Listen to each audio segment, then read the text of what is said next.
જ્યારે બોયફ્રેન્ડે લુક્સને લઈને ગર્લફ્રેન્ડને ધૂતકારી દીધી તો તેને પ્લાસ્ટિક સર્જરી કરાવી દીધી અને તે પણ 1, 2 કે 10, 20 નહીં પણ 400 સર્જરી।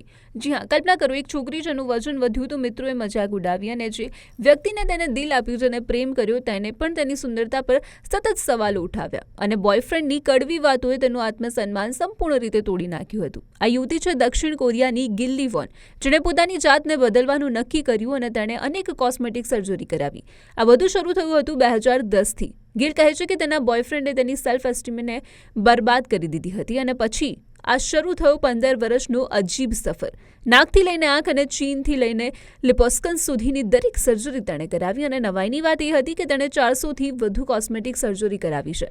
દરેક સર્જરી એક નવી આશા સાથે અને એક નવી શરૂઆત સાથે, અને આ બદલાવ પાછળ તેણે 300 મિલિયન વોન એટલે કે લગભગ $2.25 કરોડ ખર્ચી નાખ્યા છે। અને હવે ડોક્ટર પણ તેને ચેતવણી આપીને કહે છે કે હવે બસ કર, આ ખતરનાક થઈ શકે છે, પણ તે અટકવાનું નામ પણ નથી લેતી। આજે તે 42 વર્ષની છે અને કહે છે કે તેણે જે પણ કંઈ કર્યું છે તેને કોઈ જ પછતાવો નથી। આ બદલાવ મને એક નવી ઓળખ અને એક નવું જીવન આપે છે। પરંતુ તમે શું કહેશો આના વિશે?